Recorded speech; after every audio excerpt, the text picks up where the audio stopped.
Le transfert de Ferran Torres du côté du FC Barcelone est quasiment acté. L'international espagnol ne devrait pas tarder à rejoindre la Catalogne. Après une bonne première saison à Manchester City, l'attaquant de 21 ans rencontre des difficultés lors de l'exercice 2021-2022.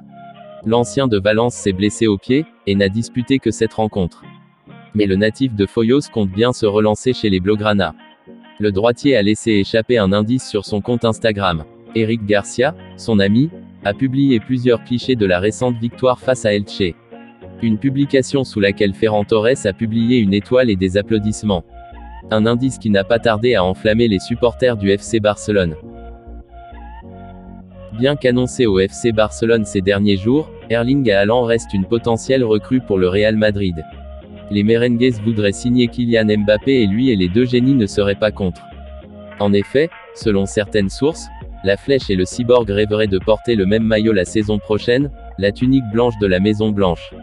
Une information confirmée par le journaliste espagnol Miguel Serrano, qui pour le compte de la Onda Cero, a déclaré « Ce qu'on m'a dit c'est que Mbappé veut jouer avec Haaland et Haaland avec Mbappé, les contrats de Kylian Mbappé et Erling Haaland prenant fin en juin 2022, le Français et le Norvégien, s'ils ne prolongent pas leurs contrats respectifs avec le PSG et le Borussia Dortmund, auront la possibilité de choisir leur prochain club.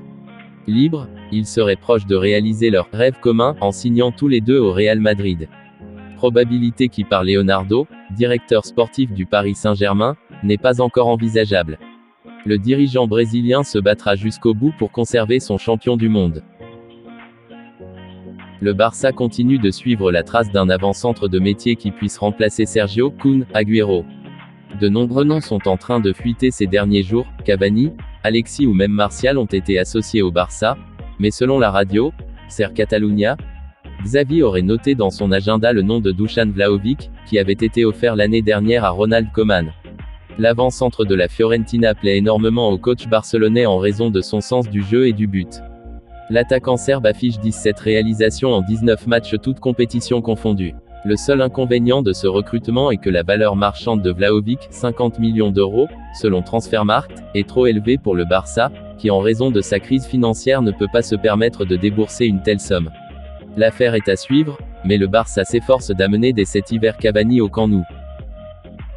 Courtisé par le Barça et Corinthians, Edinson Cavani, de 34 ans, réfléchira à ces deux options attirantes parce qu'il pourrait enfin retrouver le temps de jeu dont il ne dispose pas actuellement à United, et prendra un choix définitif en janvier, d'après les informations du journal sportif, Globo Esporte. Cavani veut en finir avec son aventure à Old Trafford. L'arrivée de Cristiano Ronaldo cet été lui a privé cette saison de jouer l'intégralité des minutes et c'est pourquoi l'Avantcente ne pense qu'à faire ses valises pour se relancer dans une autre équipe. Au courant de sa situation, Corinthians et le Barça veulent s'offrir cet hiver Cavani, qui a inscrit 10 buts en 26 matchs de la Première Ligue la saison dernière. Le Barça veut combler le départ prématuré de Sergio Kun Agüero en raison de ses problèmes cardiaques. Les Blaugrana sont donc orphelins d'un avant-centre de métier et Cavani serait l'homme idéal pour remplacer l'Argentin. L'offre des Barcelonais est déjà connue, la radio catalane, RAC1, qui suit l'actualité des Blaugrana, rapporte que le Barça verserait à Cavani un salaire de 3,5 millions d'euros, plus 1 million d'euros en variable, lors de sa première saison. L'exercice suivant, ce chiffre passerait à 4,5 millions d'euros, plus 1,5 million d'euros en variable. Cavani resterait au Camp Nou 1 an et demi. Par ailleurs, Corinthians a été le dernier à faire part à Cavani de son offre. Néanmoins, les détails de cette proposition ne sont pas encore dévoilés. Merci d'avoir regardé cette vidéo, n'hésite pas à liker, à t'abonner et activer la cloche de notification pour ne rien manquer de mes prochaines vidéos.